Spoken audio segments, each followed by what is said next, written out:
Welcome, everyone. This is Jim Sporer with ISSIP, the International Society of Service Innovation Professionals. And today I'm talking with Marianna Sigala, a professor at University of Newcastle in Australia, and one of our ISSIP ambassadors who's also an expert in hospitality.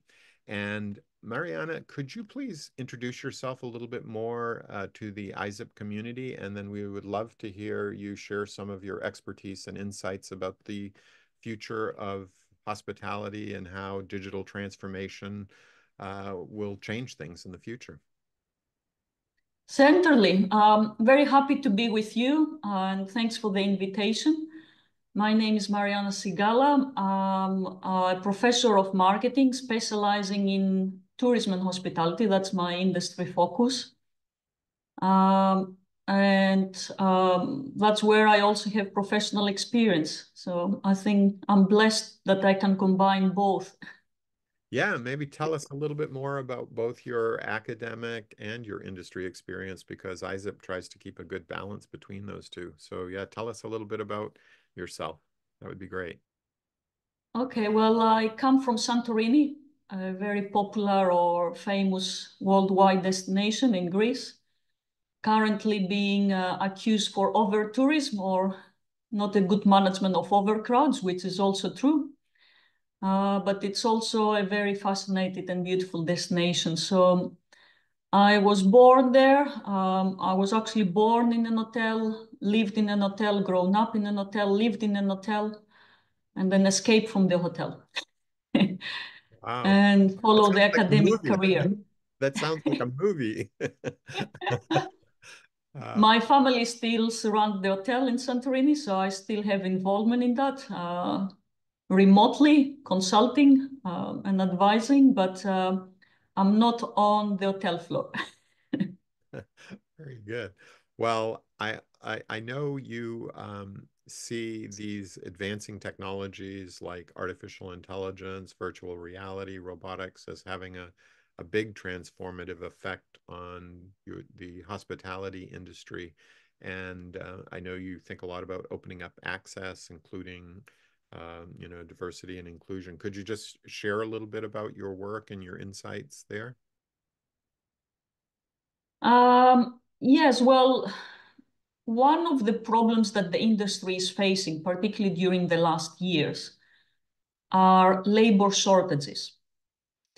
Tourism hospitality, as you can imagine, is a labor-intensive industry. Anything that happens in labor, particularly in terms of gaps in skills or in numbers of employees, or the cost of labor, it puts a big pain in the industry. And that's the major reason that whatever technology ever was developed, it was very happily adopted by the industry, because when you automate things and you save labor, or you save labor hours that you can use them for other purposes, it's a major transformation or a game changer for any sector. What we are seeing currently with the latest technologies, particularly generative AI, is that we can automate not only physical or mechanical work in the industry, like check-in or serving robots in restaurants, which saves a lot of labor costs. We are seeing an automation, an intelligent automation in middle-level managers or even higher-level managers, or even people that they need to use their creative skills.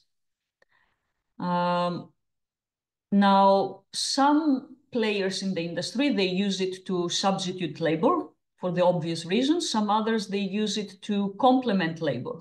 So to give an example, you might have been to a McDonald's restaurant in US. They have opened up the first outlet that it's 100% robotized, zero labor. Yeah, from taking an order, producing the hamburger, serving the hamburger, everything.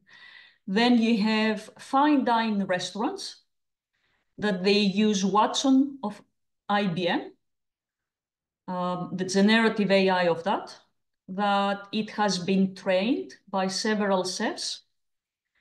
It has a lot of data about various recipes and how different ingredients match with each other and the chemical reaction between the two. And this generative AI is being used by even Michelin star restaurant chefs to increase their creativity in terms of what new recipes they can create, or they can tell the software what ingredients they have left in the restaurant and what recipes they can develop for particular type of customers with different diet requirements. Now imagine the time savings, the cost savings of food waste or material waste, or the creativity of dishes that these Michelin star restaurants can have. So the AI is very powerful. It's transforming the industry in both directions. If you want to go the robotized automation way, or you want to go the fully hyper-personalized and creative way, everything depends on how industry players see the technology and how it fits or not their strategy, I would say. So the premium brands may do the upskilling and complementary, and maybe the low-cost brands are really just into automate, get it. Yeah, somebody could probably generalize like this, but then one does not exclude the other. I usually think it like, if you're a company, you do a kind of a business process re-engineering. What tasks can be automated? What tasks you want to transform, you know? And how you use technology to re-engineer your processes and your firm. So more diversity as well. Wow. So tell me a little bit about, maybe people with certain, differently abled individuals as, tourists. I know there's like an aging population, differently abled people, and also there's issues of, access and sustainability. What are your thoughts on how the digital transformation of hospitality might affect those individuals? I think there is a lot of potential for, again, AI and all the emerging technologies to democratize access to traveling and the tourism industry in general. And when I say tourism, I also include entertainment, cultural events, museums, galleries. Yeah. We usually say in the industry that people travel to see places or to see museums. Well, automatically we exclude the people that they're blind. Yeah. If you cannot see, why do you travel? Well, people do travel even if they're blind, but they understand or they see different things. AI can help them to see things that they cannot see. There are even currently applications whereby AI will talk to you. It will interpret what you cannot see if you're blind or if you have visual impairments. Yeah. Help you to understand a gallery, a museum, a heritage site, to give you directions, where to go, how to go. If your disability is not visual, but you can move very easily, or you cannot travel, then again, there are technologies like augmented reality, metaverse, that they can virtually transfer you to a place that you cannot go. Or this can be ideal for people that they have environmental sustainability in mind. They don't want to travel for carbon emissions or whatever else, or they want to reduce their traveling. Or other simple applications. You go to a restaurant, you can't read the menu. There are restaurants now that the AI will read the menu to you, and not only read it to you, it will talk to you. Yeah, ask basic questions. What type of wine do you like? It will match the wine with the dish. It will give you suggestions. And this makes the experience more efficient, but also more fun and more personalized in some way. Yeah. And if we think it the other way around, it's not only the customer that benefits in tourism and hospitality. I mentioned before the industry is facing huge labor shortages. Now, what if people with disabilities that they were not able to work in the industry before, they use AI to become employable? And what is better for a blind person to serve a blind person because they empathize and they understand each other. Yeah, yeah. And also I think, as people age, a lot of countries have an aging workforce and it may become more difficult to do certain things, but with robotic augmentation, people could maybe work longer if they wanted to in a role because they would have assistance. So yeah, I think there's great possibilities for differently abled people and people of different ages as well. Um, and do you see an Yeah. impact on safety? Do you think all of this technology could improve safety in any ways? I'm just curious if you have any thoughts there. It can increase safety, but it also increases risks, as Okay. in all sectors. I Technology mean, amplifies, yes.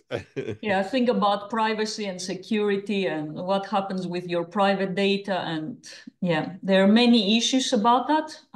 I don't think the tourism or hospitality industry has solved them. I don't think any industry has solved that issues or country. There are huge debates about AI legislation and yeah. Yeah. Yeah. And how do But you, yeah, that's a major yeah. thing. Yeah. How do you see that evolution happening? Is it, do we plan it systematically or does it just happen naturally evolving? Or do you think we can get better at it? I'm just curious how you see that because to me, that's the essence of service innovation is we have these new capabilities that allow us to amplify things for better or for worse, probably both, and then the business models scale it so we get more customers benefiting, but then we also need the institutions and cultural norms and regulations to kind of like tamp down the harms and To regulate, yeah, the rebels. yeah, yeah, yeah, yeah. Usually, How do you see that? usually that's the history is being repeated. Whenever we have new technology, I think Mm, innovative entrepreneurs or companies, I don't know how to call them, or yeah, yeah, creators, they think about a disruptive application business model. There is no legislation to control them or regulate them. Think of Uber, Airbnb, you know. yeah. And then, yeah, legislation tries to catch up with them and put them back to the market, let's say. Great. That's great. Well, I hey, don't think the history will change. I think we will see similar things. got it. Got it. Let's before we wrap up, I'd love to just go back to your, you grew up in a hotel and your family has a hotel in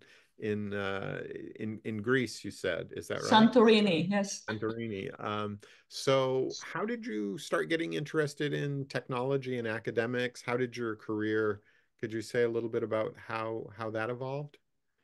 Was it like you Oh, were very good? You were a very that's a good. short question, but there is a long answer. Anyway, I'll try to be brief. Okay. Um, well, as I said, I have always been working in the hotel in all different various positions, from the barman to receptionist to housekeeping to Yeah. Everything. breakfast. I've done all jobs, and I think that's really important for somebody working in the industry. Hmm. Because yeah, unless if you do the job, you cannot really manage the job or try to understand what is going on. Right. Anyway, so I don't know, those that they have worked in the industry, they know that it is a job very demanding, not only physically, but also emotionally. I mean, the emotional labor that you put into it and the psychological stress and yeah, Mm, um, burnout that you have, it's really huge. So I said, mm. do I really want to continue doing that for all my whole life? I probably Yeah. get old sooner than I supposed to. Anyway, Right. so because I was very good in positive science, I thought, well, I'm good in maths, chemistry, physics. I loved it. I said, okay, I'll go and study that. But a year before the exams to pass the university, I don't know what happened. And suddenly, honestly, one day I wake up and I say, why do you want to do this? Where are you going to work? You Mm. know, Yeah. uh, opportunities are not that many, particularly in Greece. Do you want to live abroad? Actually, now I live abroad more than before, but anyway. Yeah. Do you want to be an employee or do you want to be an entrepreneur and the owner of your own business? If you're a physics or a chemistry, I mean, I was never going to have my own lab or factory Right. or whatever that. So I said, no. So what do I know? Well, tourism and hospitality. And suddenly within one day, I made the shift. I studied business. I specialized in tourism hospitality for my master's degree, and my PhD, I focused it particularly on technologies because, surprise, surprise, I was doing my PhD during the Millennium Bug, if you remember, back in 2000. Yes, of So course. this really fascinated me because I never believed the computers were going to crash. And I said, I really need to do something around it. Yeah. I was at IBM at the time, so I remember it well. So you have another experience about it. Wonderful. Yeah, we have so many ISIP members, community members who are students. I think that story you just gave will inspire some to understand you can make shifts and you can follow your interests and strengths and be very successful. So, thank you, Mariana. I do want to encourage everybody as we wrap up. Mariana posts on LinkedIn. And Mariana, if you want to include some slides in the final thing with more contact information or a list of your papers and stuff, I know you post on social media and there's so much interesting work that you're doing and you have so many exciting other insights that we couldn't fit in this short interview. But I really do encourage people to reach out to you in the ISIP community and continue to learn from you. And we'll certainly circle back with more questions, I'm sure, in the future, Mariana, for you. And we really appreciate you taking the time and sharing your insights with the community. Any last words or final words you want to say in the interview today? Any last words? Well, join tourism and hospitality is the best industry ever. Okay. There's a champion and an advocate for their industry. So thank you, Mariana, again. I really appreciate it. I love the beautiful background. I know Newcastle down there in Australia is a beautiful place. So thanks again. I'll stop the recording. Thank you. Thank you. I just have to figure out. There we go. Okay. I think I've stopped the recording, but I didn't hear it. Oh.